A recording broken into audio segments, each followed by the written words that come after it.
Y si lo que siempre creíste como verdad espiritual fuera, en realidad, una mentira repetida durante generaciones, muchas ideas que circulan en comunidades cristianas suenan bíblicas, pero no lo son.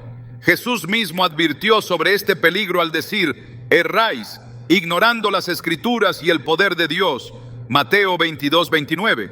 Esta declaración no solo confronta, también revela la raíz de muchas creencias erróneas: la falta de conocimiento verdadero de la palabra. Hoy veremos cómo algunas de estas mentiras han distorsionado nuestra fe, debilitando nuestra relación con Dios y desviándonos de su propósito.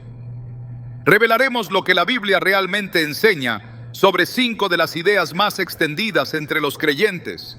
¿Estás listo para entender lo que Dios tiene reservado para ti y deshacerte de todo engaño? Hay frases que suenan bien, pero no vienen de Dios. Y una de las más repetidas hoy entre los creyentes es esta: Dios quiere que seas feliz, no importa cómo vivas. Parece inofensiva, incluso reconfortante. Pero cuando escarbamos más profundo, esta frase se convierte en una trampa disfrazada de verdad. Porque si nuestra felicidad está por encima de la obediencia, entonces hemos puesto nuestros deseos por encima de la voluntad de Dios. Y eso, aunque no lo llamemos así, es idolatría. En Jeremías 17:9 se nos advierte: engañoso es el corazón más que todas las cosas y perverso, ¿quién lo conocerá? Este versículo revela una verdad que muchos prefieren ignorar. Nuestra propia felicidad puede ser una guía peligrosa si no está alineada con la palabra. En tiempos donde todo gira en torno a lo que uno siente, lo que uno quiere, lo que uno desea, la idea de un Dios que exige obediencia suena anticuada. Pero la Biblia es clara: Dios no nos llamó a una vida cómoda, sino a una vida santa. En 1 Pedro 1:15-16 leemos: sed santos en toda vuestra manera de vivir, porque escrito está: sed santos, porque yo soy santo. Este llamado a la santidad no es opcional, es un reflejo del carácter de Dios en nuestras vidas. Y eso significa que muchas veces vivir en obediencia implicará renunciar a lo que creemos que nos hace felices. Implicará morir al yo, crucificar la carne y caminar por un camino angosto que pocos quieren recorrer. Pero ese es el camino de la verdadera vida. Jesús nunca prometió felicidad terrenal como fin último. Lo que prometió fue vida eterna, gozo en medio de las pruebas y una paz que el mundo no puede dar. En Juan 16:33 Él dice: estas cosas os he hablado para que en mí tengáis paz. En el mundo tendréis aflicción, pero confiad, yo he vencido al mundo. Esta declaración destruye por completo la idea de que seguir a Cristo es sinónimo de una vida sin dolor. La verdad es que muchas veces nuestra fidelidad a Dios nos llevará directamente al conflicto, al rechazo y al sacrificio. No porque Dios quiera nuestro sufrimiento, sino porque en este mundo caído, la luz siempre será perseguida por las tinieblas. Cuando el joven rico se acercó a Jesús, lo hizo buscando aprobación, no transformación. Ya cumplía los mandamientos, ya tenía una vida ordenada, pero su corazón estaba apegado a sus riquezas. Jesús le dijo: una cosa te falta, anda, vende todo lo que tienes y dalo a los pobres, y tendrás tesoro en el cielo, y ven, sígueme. Marcos 10:21. Esa respuesta reveló que para seguir a Cristo no basta con hacer lo correcto exteriormente.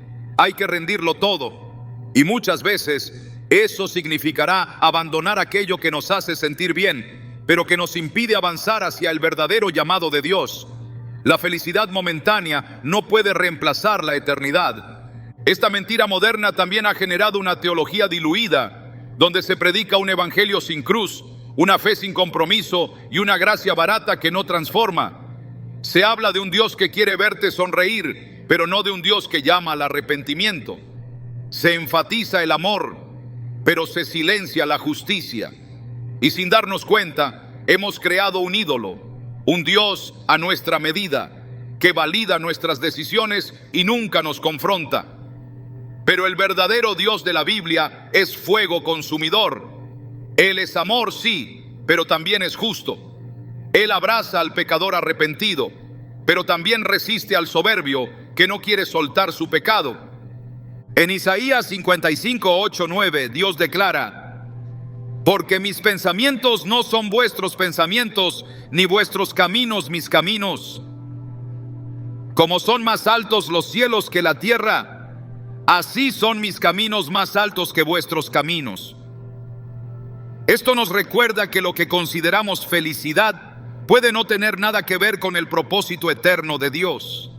A veces la incomodidad es necesaria para el crecimiento. A veces la pérdida es el camino a la victoria.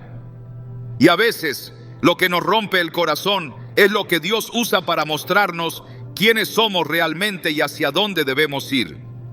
La verdadera alegría no viene de evitar el dolor, sino de saber que Dios está en medio del proceso. Uno de los mayores ejemplos de esto lo encontramos en la vida de Job, un hombre justo, temeroso de Dios, que lo perdió todo: hijos, bienes, salud.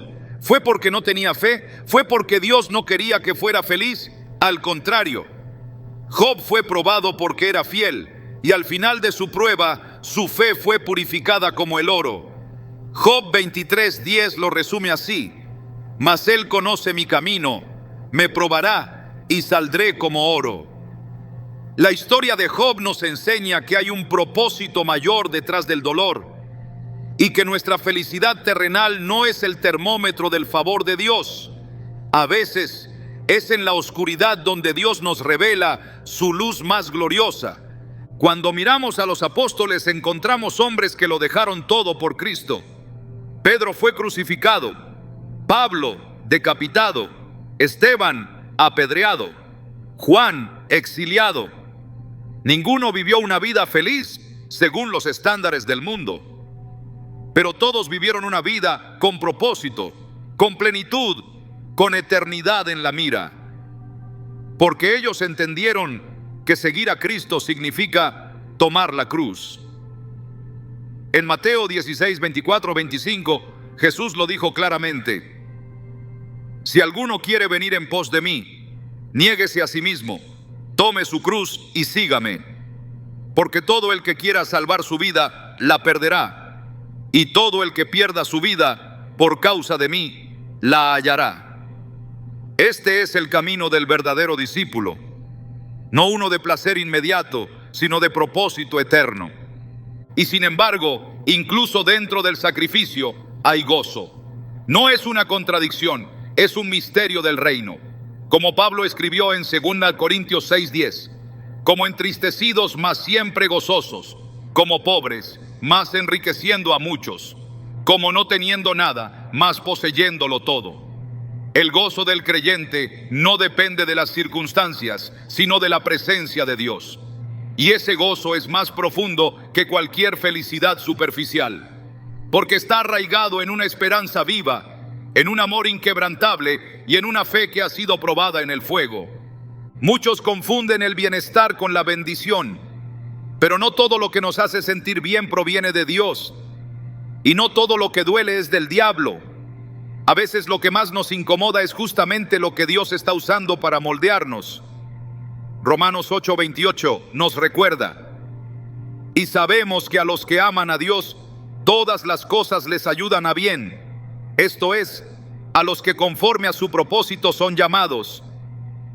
Todas las cosas, no solo las agradables, también las dolorosas, las que no entendemos, las que nos rompen. Dios usa todo, porque su meta no es nuestra comodidad, es nuestra transformación.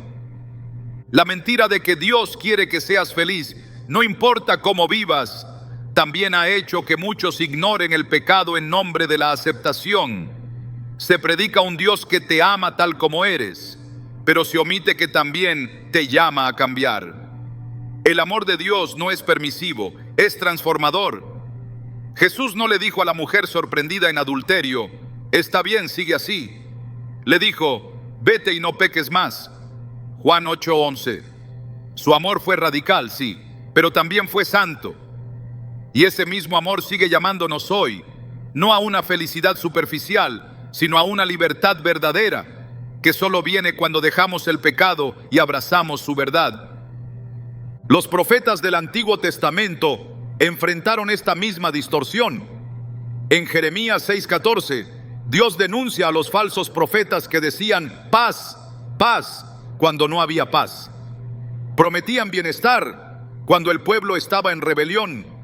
Su mensaje era popular pero falso. No confrontaban el pecado, no llamaban al arrepentimiento, solo ofrecían una ilusión de tranquilidad. Hoy, ese mismo mensaje sigue vigente en muchos púlpitos. Todo estará bien, sin importar cómo estés viviendo. Pero la verdadera paz no viene de negar el pecado, sino de confesarlo, de arrepentirse, de volver al Señor con todo el corazón.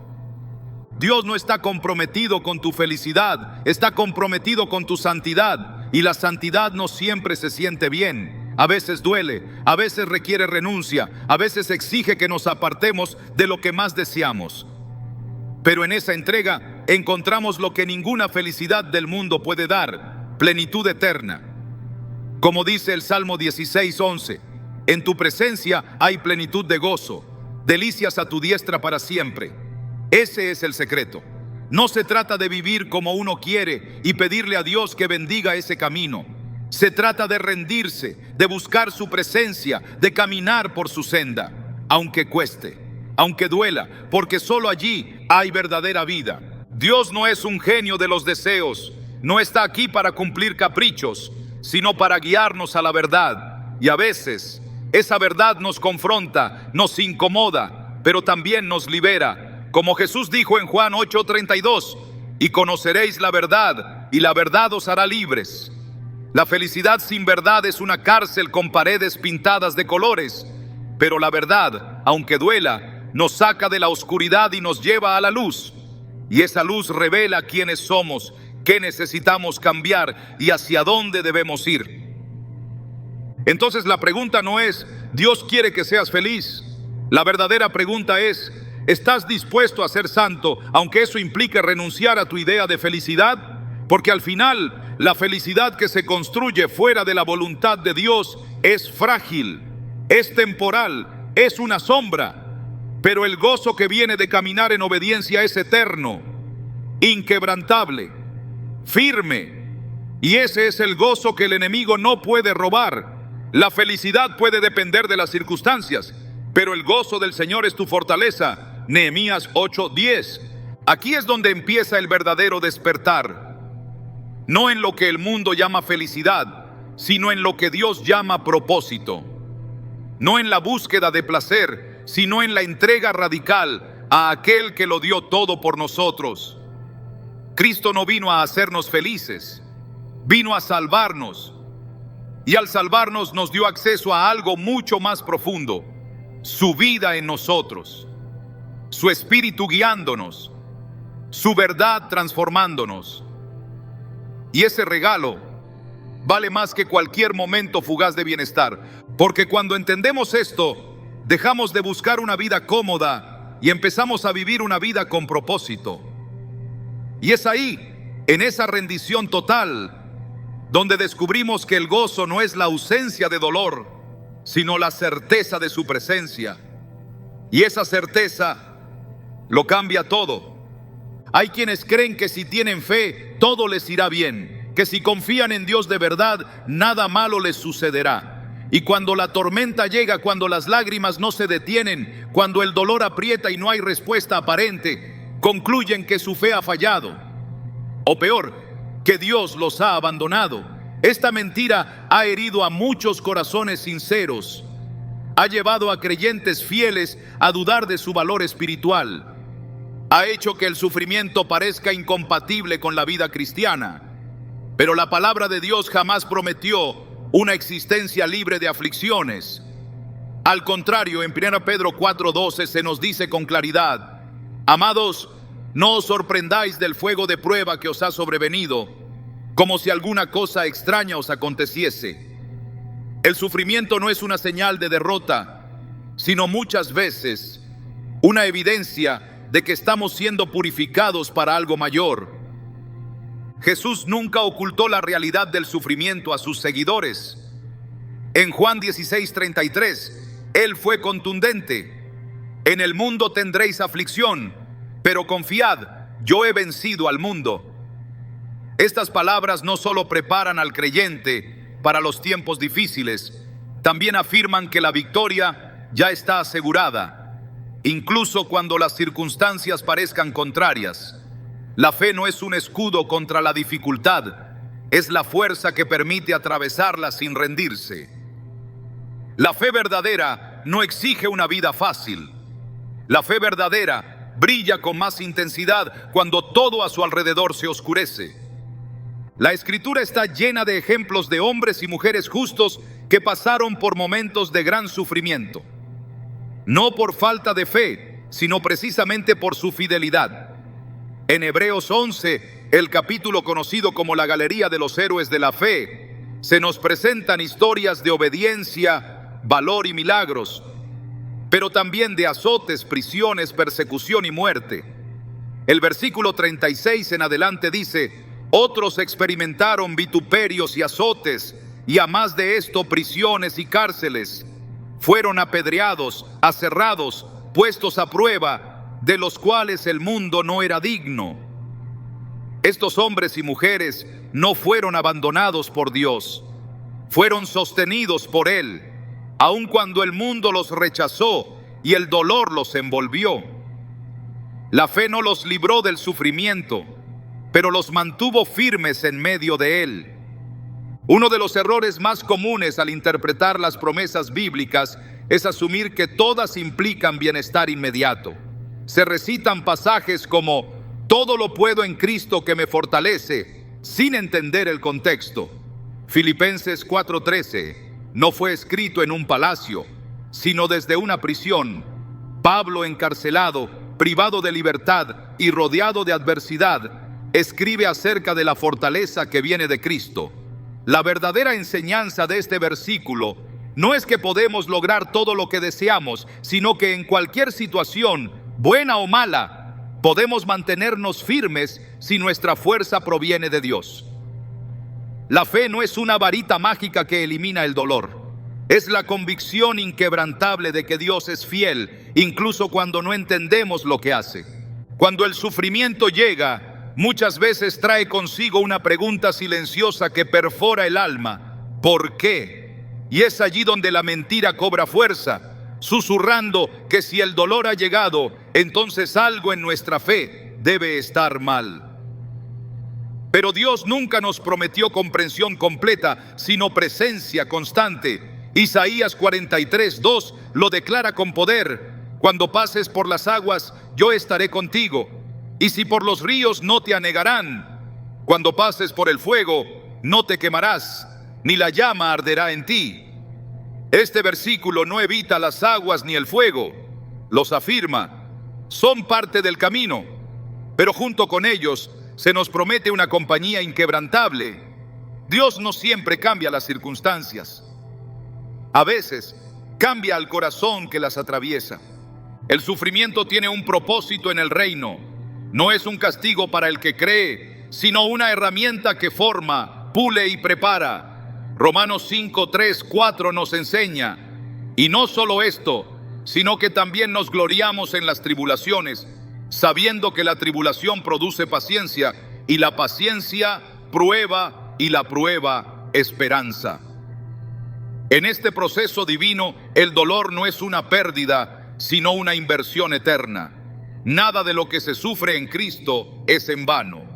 Cada lágrima sembrada en obediencia producirá un fruto que solo el cielo puede medir. Porque Dios no desperdicia el sufrimiento de sus hijos. Lo convierte en testimonio, en madurez, en fuerza espiritual. Jesús mismo, siendo el Hijo de Dios, no estuvo exento de dolor. En Hebreos 5:8 se afirma algo profundamente revelador: y aunque era hijo, por lo que padeció, aprendió la obediencia. Si Cristo fue perfeccionado en medio del sufrimiento, ¿cómo podríamos nosotros evitarlo? La fe que no ha sido probada no puede ser firme. Es en el crisol del dolor donde se forjan los verdaderos guerreros del reino, donde las oraciones se vuelven más sinceras, donde la dependencia de Dios se profundiza, donde el orgullo se quiebra y la fe se purifica como el oro. Hay una diferencia profunda entre sufrir por necedad y sufrir por causa del Evangelio. El primero es el resultado de nuestras malas decisiones, pero el segundo es evidencia de que estamos caminando por la senda estrecha. En 2 Timoteo 3:12, Pablo advierte con claridad: y también todos los que quieren vivir piadosamente en Cristo Jesús padecerán persecución. No dice puede que padezcan, dice padecerán. Es parte del llamado, no es algo opcional. Es la marca de aquellos que se niegan a negociar su fidelidad en un mundo que todo el tiempo busca que retrocedamos. Aún así, en medio del dolor, Dios fortalece, consuela y guía. En 2 Corintios 1, 3, 4, Pablo nos recuerda que Dios nos consuela en todas nuestras tribulaciones, para que podamos también nosotros consolar a los que están en cualquier tribulación, por medio del consuelo con que nosotros somos consolados por Dios. Aquí se revela un principio poderoso: lo que hoy te duele, mañana será lo que Dios use para sanar a otros. El sufrimiento, cuando es entregado a Dios, se transforma en ministerio. Lo que el enemigo quiso usar para destruir, Dios lo transforma en un canal de bendición. La vida cristiana no es una promesa de facilidad, es un llamado a la fidelidad. En Mateo 5, 10, 12, Jesús dice: bienaventurados los que padecen persecución por causa de la justicia, porque de ellos es el reino de los cielos. Gozaos y alegraos, porque vuestro galardón es grande en los cielos. Estas palabras no son una figura retórica, son una declaración del reino. Hay gozo en medio de la persecución. Hay recompensa eterna para aquellos que, aun en medio del dolor, permanecen firmes, no porque no les duela, sino porque saben en quién han creído. En 2 Corintios 4, 8, 10, Pablo expresa una verdad que solo puede entender quien ha sido quebrantado y restaurado por Dios. Estamos atribulados en todo, mas no angustiados; en apuros, mas no desesperados; perseguidos, mas no desamparados; derribados, pero no destruidos; llevando en el cuerpo siempre por todas partes la muerte de Jesús, para que también la vida de Jesús se manifieste en nuestros cuerpos. Este es el misterio de la fe: ser derribado, pero no destruido; caer, pero levantarse una y otra vez, porque hay una fuerza mayor sosteniéndonos, y esa fuerza no es otra que el Espíritu Santo que habita en aquellos que creen. Negar la existencia del sufrimiento es negar una parte fundamental del discipulado. Es en medio de la prueba donde Dios se revela como nuestra roca. Es en el valle donde su vara y su cayado nos infunden aliento. Es en el quebranto donde su amor se hace más palpable. El Salmo 34, 18 lo dice de forma clara: cercano está Jehová a los quebrantados de corazón, y salva a los contritos de espíritu. Dios no se aleja en el dolor, se acerca, está presente, aunque no lo sientas, aunque el silencio parezca eterno, Él está ahí. Cuando se predica un evangelio sin cruz, se alimenta una fe frágil, una fe que ama los milagros, pero rechaza el proceso, una fe que busca las promesas, pero ignora el costo. Pero el verdadero evangelio incluye renuncia, incluye entrega, incluye lucha. No porque Dios sea cruel, sino porque la carne no se crucifica sola. En Gálatas 2:20, Pablo lo expresa con poder: con Cristo estoy juntamente crucificado, y ya no vivo yo, mas vive Cristo en mí. Esta vida nueva no se construye sobre comodidad, sino sobre muerte al yo. Y eso muchas veces duele. No se trata de buscar el sufrimiento, se trata de no temerle, de entender que no es señal de ausencia de Dios, sino muchas veces evidencia de su obra. El oro no teme al fuego, porque sabe que será más puro después de él. El creyente no teme a la prueba, porque sabe que su Dios está con él en medio de ella. Y esa convicción transforma todo. Transforma el llanto en esperanza, transforma la pérdida en redención, transforma la oscuridad en un escenario para que la gloria de Dios resplandezca. Dios no se glorifica solamente en los milagros que celebramos, se glorifica también en la perseverancia silenciosa de los que no se rinden, en los que, aún sin entender, siguen creyendo, en los que, aunque heridos, levantan sus manos en adoración, en los que caminan con lágrimas en los ojos, pero con la mirada puesta en la eternidad. Esa es la fe que mueve el cielo, no la fe que evita la prueba, sino la que permanece en ella. La mentira de que una fe fuerte elimina el sufrimiento es un engaño que desvía a muchos del verdadero llamado de Cristo. No vinimos a ser servidos, sino a servir. No fuimos llamados a ser aplaudidos, sino a ser fieles. Y muchas veces esa fidelidad tendrá un precio, pero ese precio jamás será mayor que la recompensa. En Romanos 8:18, Pablo afirma con certeza: pues tengo por cierto que las aflicciones del tiempo presente no son comparables con la gloria venidera que en nosotros ha de manifestarse. Esa gloria es el destino del que persevera, no del que no sufre, sino del que no retrocede. Por eso, cuando la prueba llegue, no te desmorones. No escuches la voz que dice que tu fe no es suficiente. No creas que Dios te ha olvidado. Mira la cruz. Mira a aquel que sufrió por ti. Mira su entrega, su sangre, su silencio en el Getsemaní, su clamor en el Calvario, y recuerda que Él venció. Y si Él venció, tú también vencerás. Aunque el camino sea difícil, aunque el dolor sea real, Dios está contigo. Y cuando todo pase, cuando el fuego termine su obra, verás que valió la pena. Porque saldrás más fuerte, más maduro, más lleno de fe y sobre todo más parecido a Cristo. Una de las distorsiones más peligrosas que aún persisten en la mente de muchos creyentes es la idea de que basta con aceptar a Jesús una vez para estar bien con Dios para siempre, sin importar lo que ocurra después. Esta afirmación, aunque suena reconfortante, ha alimentado una fe superficial, una obediencia selectiva y una espiritualidad desligada de la transformación. El verdadero evangelio no se reduce a una declaración verbal, sino que produce fruto visible en la vida del creyente. En Mateo 7:21, Jesús advierte con claridad: no todo el que me dice Señor, Señor, entrará en el reino de los cielos, sino el que hace la voluntad de mi Padre que está en los cielos. Esta declaración no es simbólica ni ambigua, es directa. Lo que define a un verdadero discípulo no es una confesión momentánea, sino una vida rendida a la voluntad de Dios.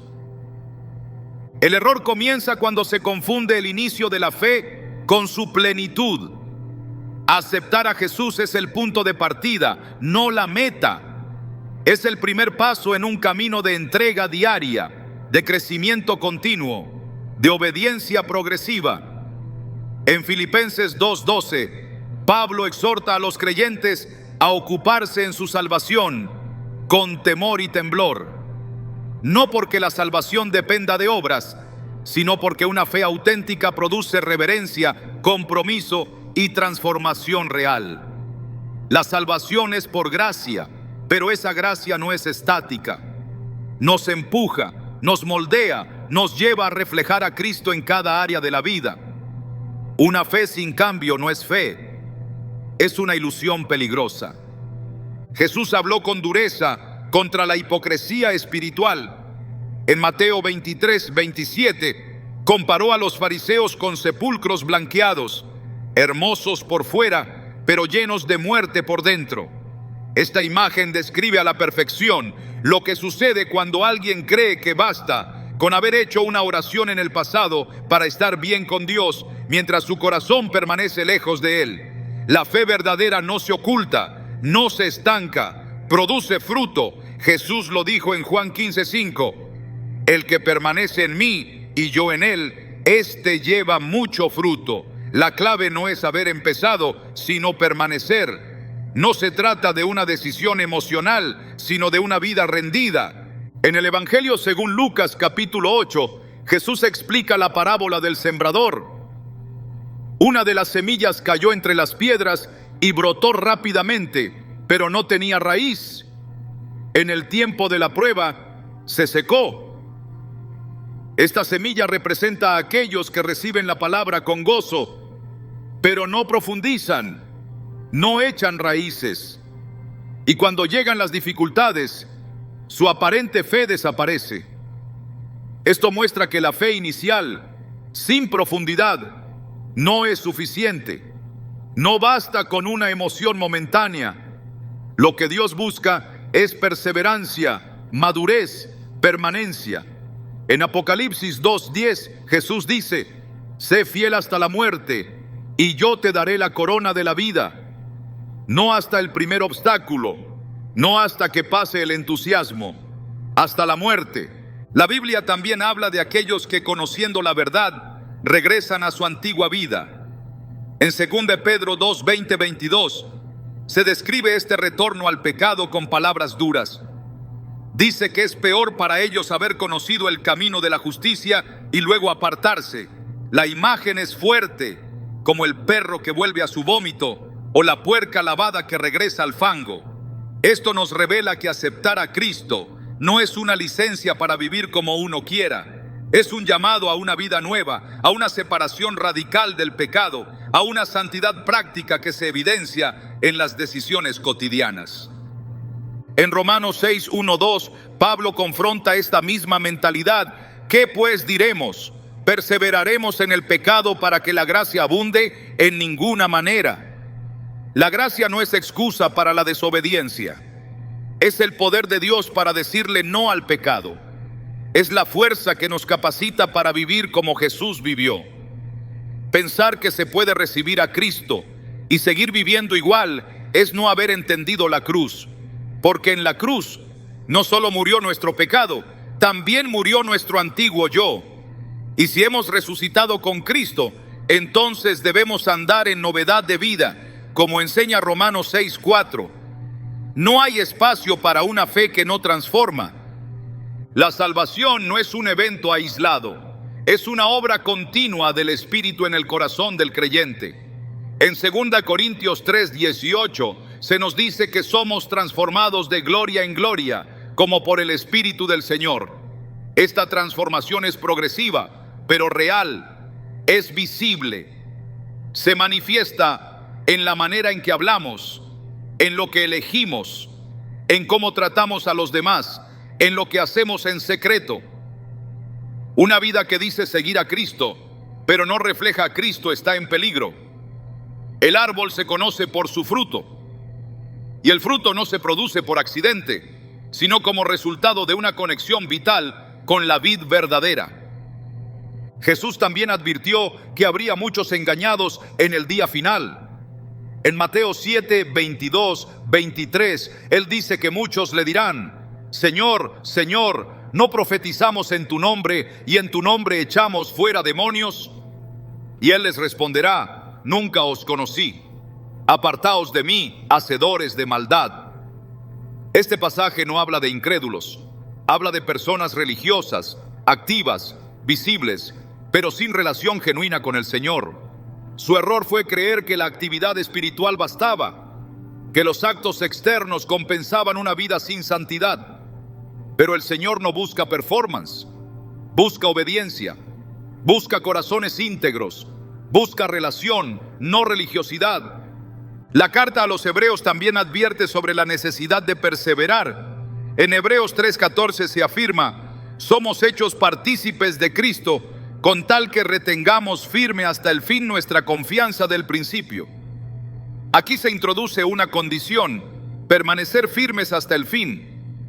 No basta con haber creído una vez, es necesario mantenerse, caminar, seguir, tomar la cruz cada día.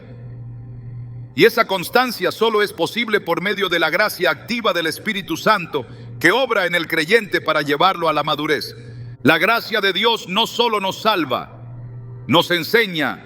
En Tito 2:11-12 se dice: la gracia de Dios se ha manifestado para salvación. enseñándonos que renunciando a la impiedad y a los deseos mundanos, vivamos en este siglo sobria, justa y piadosamente. Esta enseñanza es parte esencial de la salvación, no es un extra, no es opcional. Si alguien ha recibido la gracia de Dios, entonces esa gracia lo capacita para dejar atrás la vida antigua y vivir conforme a los principios del reino. Donde hay gracia verdadera, hay transformación evidente. La vida cristiana no se trata de una decisión emocional en un culto. Se trata de caminar cada día con Cristo, de rendirse, de negarse a uno mismo. En Lucas 9:23, Jesús dice: si alguno quiere venir en pos de mí, niéguese a sí mismo, tome su cruz cada día y sígame. Esta negación del yo es continua.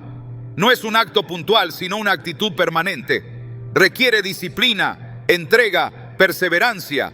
No es cómodo, pero es necesario, porque el camino del discipulado no es ancho ni fácil, es estrecho y solo unos pocos lo encuentran. En la carta de Santiago se enfatiza que la fe sin obras está muerta. En Santiago 2:17 leemos: así también la fe, si no tiene obras, es muerta en sí misma. Estas palabras confrontan la idea de una fe pasiva. La fe verdadera se evidencia en la obediencia. No se trata de méritos, sino de fruto. No para ganar salvación, sino como resultado de haberla recibido. La fe que no cambia la manera en que vivimos no es fe bíblica. Es un espejismo que adormece la conciencia y endurece el corazón. Volver a los principios de la Escritura es esencial. La palabra no nos enseña una salvación que se recibe por emoción y luego se olvida. Nos llama a una relación continua con el Dios vivo. En Juan 8:31, Jesús dice: si vosotros permaneciereis en mi palabra, seréis verdaderamente mis discípulos. La clave está en permanecer, en habitar, en caminar cada día bajo la autoridad de su palabra, porque solo quien permanece en la verdad será verdaderamente libre. Es necesario examinarse a la luz de la Escritura. En 2 Corintios 13:5, Pablo exhorta: examinaos a vosotros mismos si estáis en la fe, probaos a vosotros mismos. Esta autoevaluación no es para generar miedo, sino para evitar la autocomplacencia. El corazón humano es capaz de autoengañarse con facilidad. Por eso, la palabra actúa como un espejo que revela lo que hay dentro. No basta con pensar que estamos bien. Es necesario ver si nuestra vida lo demuestra.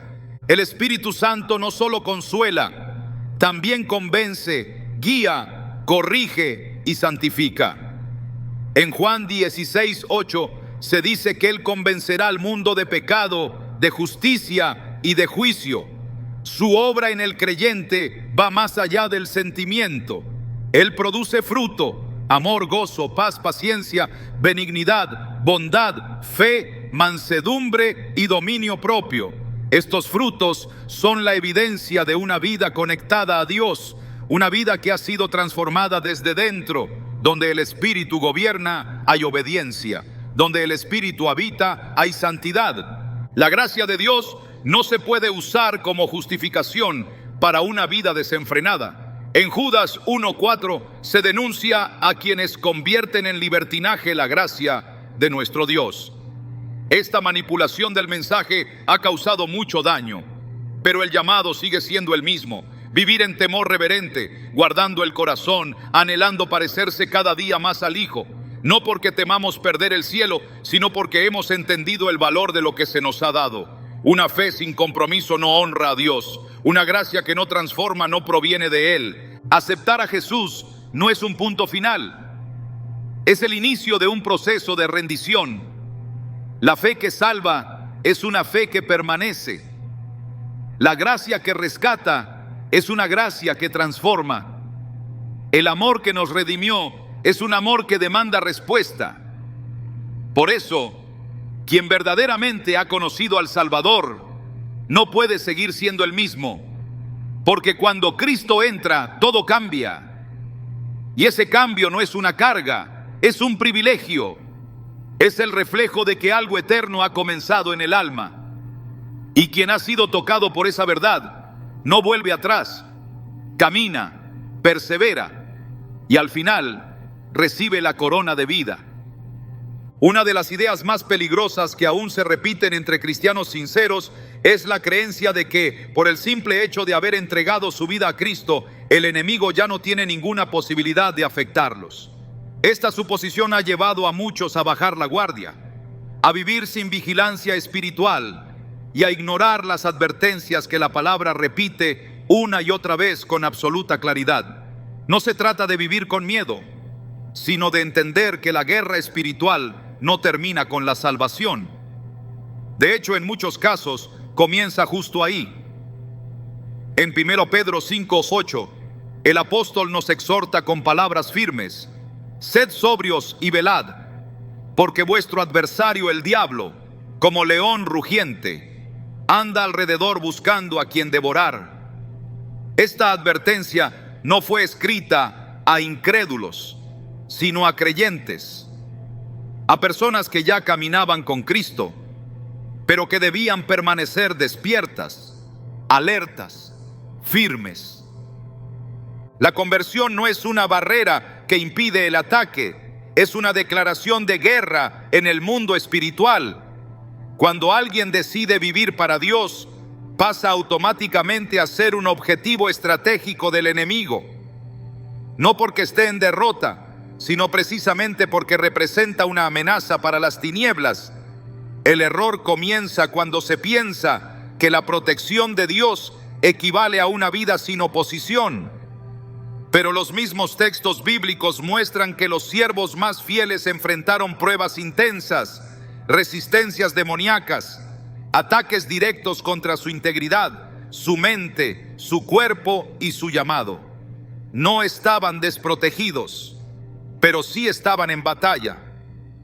Y la victoria no vino por ignorar al enemigo, sino por resistirlo con armas espirituales. Efesios 6:11 nos ordena: vestíos de toda la armadura de Dios, para que podáis estar firmes contra las acechanzas del diablo. Si el enemigo no tuviera acceso alguno al creyente, no habría necesidad de armadura, no habría razón para estar firmes. No existiría advertencia, pero las hay, claras, frecuentes, insistentes. Pablo no dijo: confíen en que nada los tocará. Dijo: prepárense porque serán atacados. La fe no nos aísla de la guerra, nos equipa para ella. Por eso la Escritura nos entrega armas. Por eso nos llama a resistir. Por eso nos muestra que aunque estamos en victoria, debemos pelear desde esa victoria y no desde la pasividad. En el desierto, Jesús mismo fue tentado directamente por el diablo, no porque estuviera en pecado, sino porque estaba en propósito. Había sido afirmado por el Padre, lleno del Espíritu, y aún así, el enemigo vino a tentarlo. Mateo 4 narra este enfrentamiento espiritual con detalle, y en cada intento de engaño, Jesús respondió con la palabra. No ignoró al enemigo, no asumió que estaba por encima de cualquier ataque. Usó la verdad como escudo, como espada, como muro. Porque la guerra espiritual no se gana con emociones, sino con fundamento bíblico. No se gana con buena voluntad, sino con obediencia a la voz de Dios. El mismo Hijo del Altísimo no evitó el combate, lo enfrentó, y su ejemplo es el patrón para todo creyente. La victoria en Cristo no es sinónimo de inmunidad, sino de autoridad. Pero la autoridad no es automática, se ejerce, se afirma, se cultiva. En Lucas 10:19 Jesús declara: he aquí os doy potestad sobre toda fuerza del enemigo. Esta potestad es real, pero está reservada para aquellos que caminan bajo su señorío. No basta con conocer la promesa. Hay que habitar bajo la cobertura. El problema surge cuando alguien quiere disfrutar del poder de Dios sin vivir en obediencia a su palabra. Quiere ejercer autoridad sin someterse. Quiere protección sin santidad. Pero la autoridad espiritual no se improvisa, se construye en lo secreto, se confirma en la fidelidad y se activa en el campo de batalla. En Hechos 19, los hijos de Esceva intentaron expulsar demonios en el nombre de Jesús, el que predica Pablo. No tenían relación directa con el Señor, solo conocimiento externo, y el resultado fue desastroso. El espíritu maligno los enfrentó y los venció, dejándolos heridos y humillados.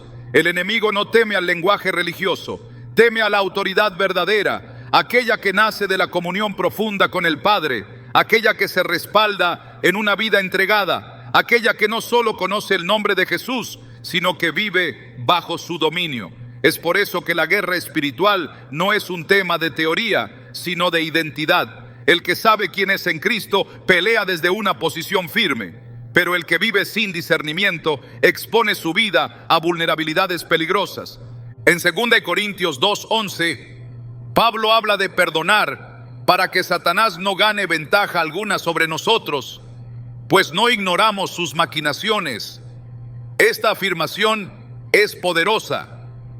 Muestra que incluso actitudes del corazón pueden abrir puertas al enemigo. La falta de perdón, el orgullo, la desobediencia, los pecados ocultos no hacen que perdamos la salvación, pero sí pueden dar lugar a opresiones, a confusión, a desvíos, a derrotas innecesarias. No es que el creyente esté indefenso, es que muchas veces baja la guardia y el enemigo, que no descansa, aprovecha cada rendija para sembrar división, ansiedad, incredulidad y frustración espiritual. La guerra espiritual no es una metáfora, es una realidad descrita con detalle en las Escrituras. Daniel oraba y ayunaba por respuestas y durante 21 días no recibió nada. En Daniel 10 se revela que el ángel fue detenido por un príncipe espiritual, un poder demoníaco que gobernaba sobre Persia. Solo con la intervención de Miguel, uno de los principales ángeles, pudo continuar su camino. Esto revela que hay dimensiones de conflicto que no se ven, pero que influyen directamente en los procesos de la tierra. La oración de un justo tiene poder, pero también enfrenta resistencia. Las promesas de Dios son reales, pero no siempre se manifiestan de inmediato porque hay oposición. Negar esto es negar el conflicto mismo que la Biblia revela con tanta claridad. No se trata de tener miedo al enemigo, se trata de conocer su existencia y entender su funcionamiento. En 2 Corintios 10, 4, 5, Pablo afirma que las armas de nuestra milicia no son carnales, sino poderosas en Dios para la destrucción de fortalezas. Estas fortalezas no son muros físicos, son argumentos, pensamientos, estructuras mentales que se levantan contra el conocimiento de Dios. El enemigo trabaja en el plano de la mente, siembra dudas, mentiras, temores, y si no hay renovación del entendimiento, esas ideas pueden convertirse en fortalezas que limitan el avance del creyente. Por eso, la transformación comienza en la mente y la guerra espiritual se libra muchas veces en el pensamiento antes que en el exterior. El creyente no está llamado a ignorar la existencia del enemigo, sino a enfrentarlo con las herramientas correctas. Santiago 4:7 presenta la secuencia: someteos pues a Dios, resistid al diablo y huirá de vosotros. El orden no es accidental. Primero, sumisión, luego, resistencia. Solo quien está verdaderamente sometido a Dios tiene autoridad para resistir al enemigo. Sin sumisión no hay respaldo. Sin obediencia no hay fuerza espiritual. El creyente que vive a medias no puede enfrentar al adversario con eficacia. Pero aquel que camina en integridad tiene en sus manos una promesa poderosa. La victoria no será solo una esperanza, sino una realidad manifestada. En Apocalipsis 12:11 se revela que los santos vencieron por medio de la sangre del Cordero y de la palabra del testimonio de ellos, y menospreciaron sus vidas hasta la muerte. Esta victoria fue completa, pero no sin lucha. Involucró sacrificio, implicó valentía, requirió entrega absoluta, porque la guerra espiritual no se gana solo con declaraciones, sino con consagración. No se trata de repetir frases aprendidas, se trata de vivir bajo la influencia constante del Espíritu, de caminar en verdad, de renunciar al pecado, de revestirse cada día de la armadura de Dios. Esa armadura no es simbólica, es esencial. Efesios 6 detalla cada pieza: el cinturón de la verdad, la coraza de justicia, el escudo de la fe, el yelmo de la salvación, la espada del Espíritu, que es la palabra de Dios, el calzado del Evangelio de la paz y la oración constante. Cada elemento tiene una función específica, cada uno protege una parte vital. No hay espacio para negligencia, no hay espacio para descuido. El creyente que no ora se debilita, el que no estudia la palabra se desarma, el que no camina en verdad se expone, el que no vigila cae, porque aunque Cristo venció, aún somos llamados a resistir. El enemigo no tiene poder absoluto sobre los hijos de Dios, pero sí busca constantemente la oportunidad. En Lucas 22, 31, 32, Jesús le dice a Pedro: Satanás os ha pedido para zarandearos como a trigo, pero yo he rogado por ti, que tu fe no falte. Aquí se ve con claridad que el enemigo busca, que hay permisos que se otorgan en el cielo, que hay pruebas que se permiten para forjar carácter, para purificar la fe, para exponer el corazón. Y aun cuando Pedro cayó, no fue destruido, porque su restauración estaba en marcha desde antes de la caída. Jesús no evitó la zaranda, pero oró por la fe de Pedro. Y esa intercesión fue suficiente para que después de su caída pudiera levantarse con mayor fuerza. Este principio sigue vigente. La intercesión de Cristo a favor de los suyos sigue activa. Él es el sumo sacerdote que intercede día y noche por los creyentes. Pero esa intercesión no elimina la responsabilidad personal. Cada uno es llamado a velar, a orar, a discernir, a resistir. El enemigo no puede destruir a un hijo de Dios sin permiso, pero puede confundirlo, debilitarlo, retrasarlo, si éste vive sin discernimiento espiritual. Por eso la victoria está garantizada, pero la lucha es real. La autoridad está dada, pero debe ejercerse. La cobertura está disponible, pero debe mantenerse con fidelidad. No hay lugar para la arrogancia espiritual. En 1 Corintios 10:12, Pablo dice: así que el que piensa estar firme, mire que no caiga. La firmeza no se presume, se cuida. No se trata de vivir con paranoia, sino con conciencia, con vigilancia, con humildad, sabiendo que la carne es débil, que el enemigo es astuto y que la victoria depende de una conexión constante con el Dios que nos sostiene. Porque el que permanece en Cristo no será derrotado, pero el que se aleja, aunque sea por un instante, se expone a ser zarandeado. Negar la existencia del conflicto espiritual es vivir desarmado. Subestimar al enemigo es darle ventaja. Creer que la salvación nos hace intocables es una ilusión que ha dejado a muchos heridos en el campo de batalla. Pero el que entiende que la guerra es parte del proceso, se levanta cada mañana vestido de armadura, con la palabra en su boca, con el escudo en alto, con la oración como aliento y con el Espíritu como guía. No porque tema caer, sino porque sabe que fue llamado a vencer. Porque sabe que su lucha no es contra carne ni sangre, sino contra potestades, contra huestes espirituales de maldad.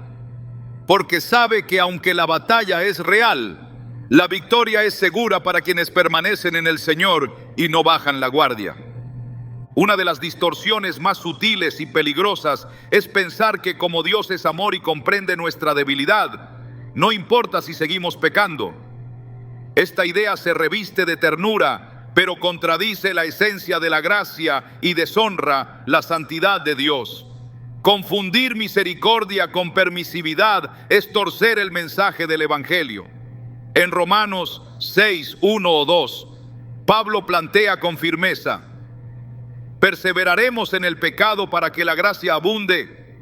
En ninguna manera, porque los que hemos muerto al pecado, ¿cómo viviremos aún en él?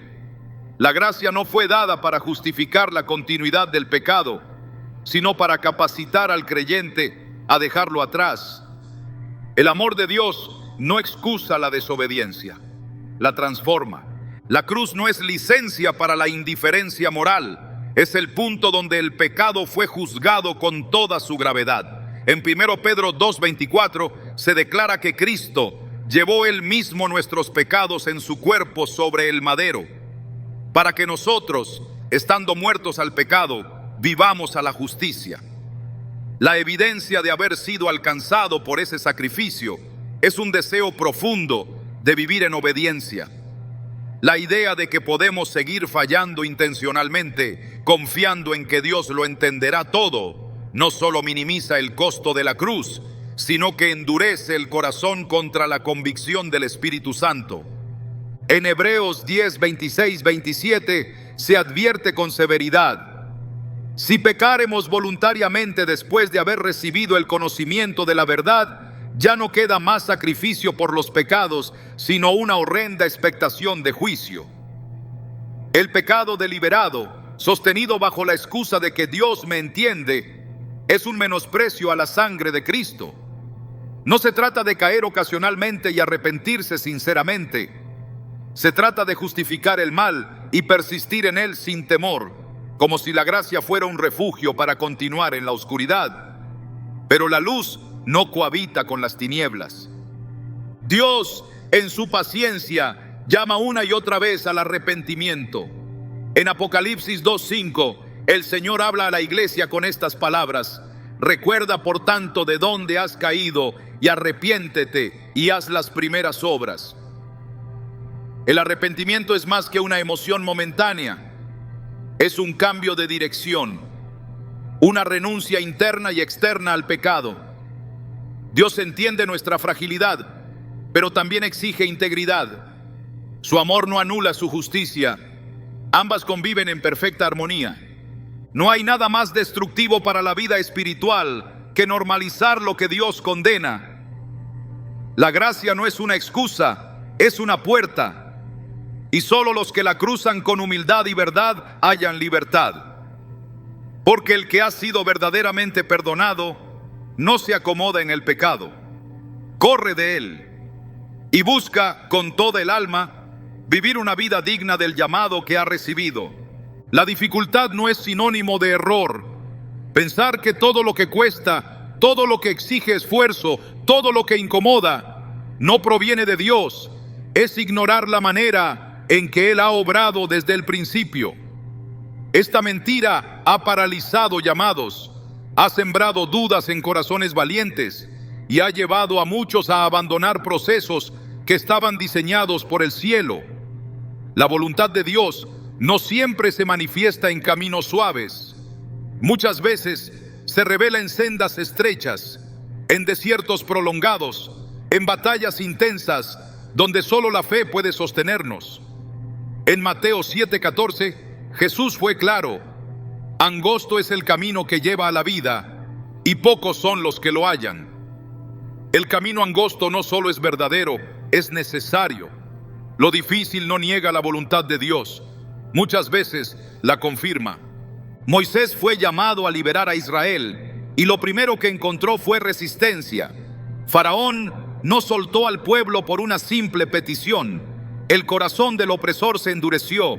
Las circunstancias empeoraron antes de mejorar. Pero eso no significó que Moisés estuviera equivocado.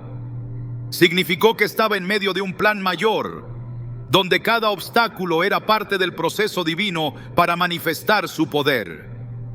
En Éxodo 5, 22, 23, Moisés clamó confundido, y Dios respondió mostrando que Él no obra según la lógica humana, sino conforme a su propósito eterno.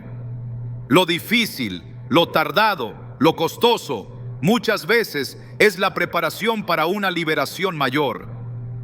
Jesús mismo, en el cumplimiento perfecto de la voluntad del Padre, enfrentó oposición, rechazo, traición y cruz. En el huerto de Getsemaní, su oración fue clara: Padre mío, si es posible, pase de mí esta copa, pero no sea como yo quiero, sino como tú. Mateo 26:39. La voluntad de Dios no fue fácil, fue dolorosa, pero era el camino hacia la redención. Si la dificultad fuera señal de ausencia divina, entonces tendríamos que concluir que la cruz no fue de Dios. Pero fue en ese acto de máxima entrega donde el cielo tocó la tierra de manera definitiva. Pablo, apóstol del Evangelio, lleno del Espíritu, enfrentó naufragios, prisiones, azotes, hambre, peligros constantes, y nunca interpretó estas dificultades como un error. En 2 Corintios 4, 8, 9 lo expresó sin temor: estamos atribulados en todo, mas no angustiados; en apuros, mas no desesperados. Él entendía que su llamado no dependía de lo fácil, sino de la fidelidad en medio de lo adverso. Sabía que lo que pesa, lo que duele, lo que prueba el alma, forma parte del entrenamiento espiritual de quienes han sido llamados a manifestar la gloria de Dios en medio de la fragilidad humana. La verdad es que lo que es de Dios no siempre será fácil, pero siempre será fructífero. No se mide por comodidad, sino por obediencia. Lo que cuesta, forma; lo que duele, purifica; lo que tarda, edifica; y lo que exige todo de ti, usualmente es lo que Dios usará para cumplir su propósito eterno en tu vida. La verdad no siempre grita, a veces susurra, esperando que el corazón se aquiete lo suficiente para escucharla. Y en medio del ruido de tantas ideas mal enseñadas, mal interpretadas o simplemente repetidas sin discernimiento, Dios sigue hablando. No con frases que acomodan, sino con palabras que confrontan y restauran. Porque la verdad no es cómoda, pero sí es liberadora. Y cuando se revela, no solo desenmascara la mentira, también muestra el camino que lleva a la vida. En Juan 17:17, Jesús oró al Padre diciendo: santifícalos en tu verdad, tu palabra es verdad. La santidad comienza cuando dejamos de sostener lo que el cielo no respalda, cuando soltamos toda afirmación que, aunque parezca piadosa, no está anclada en la Escritura. El mayor peligro de una mentira no es que suene absurda, sino que parezca razonable. Por eso es tan fácil abrazar ideas que apelan al deseo, a la comodidad, a la lógica humana. Pero seguir a Cristo no es caminar por el sendero de lo razonable, es andar por fe, es cargar la cruz, es renunciar al molde de este mundo para abrazar la mente de Cristo.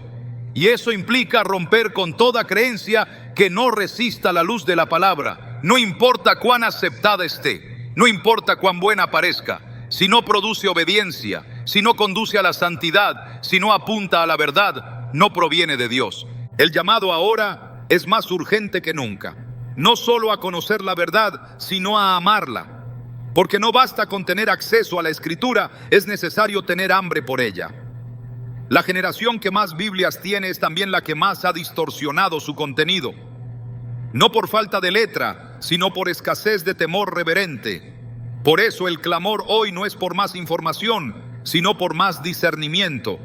Hebreos 5:14 lo afirma con claridad: pero el alimento sólido es para los que han alcanzado madurez, para los que por el uso tienen los sentidos ejercitados en el discernimiento del bien y del mal.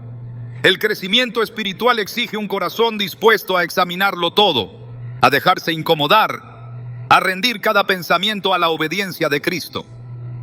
Porque al final, lo que creemos moldea cómo vivimos. Y si nuestras creencias están construidas sobre cimientos equivocados, nuestra vida entera se desviará. Jesús habló de dos hombres que edificaron casas, uno sobre la roca, otro sobre la arena. Ambas estructuras parecían firmes, hasta que vino la tormenta, y la diferencia no estuvo en lo visible, sino en el fundamento. Mateo 7:24-27. No habla de estilos de fe, sino de obediencia práctica a la verdad. No basta con oír, hay que hacer. y eso solo es posible cuando lo que creemos está alineado con lo que Dios ha dicho. Que este sea el momento de volver a la palabra con los ojos abiertos, con el corazón rendido y con la disposición de soltar toda mentira, por cómoda que haya sido, si eso significa abrazar la verdad que transforma, porque solo la verdad dicha por Dios tiene el poder de hacer libre al alma que decide obedecer.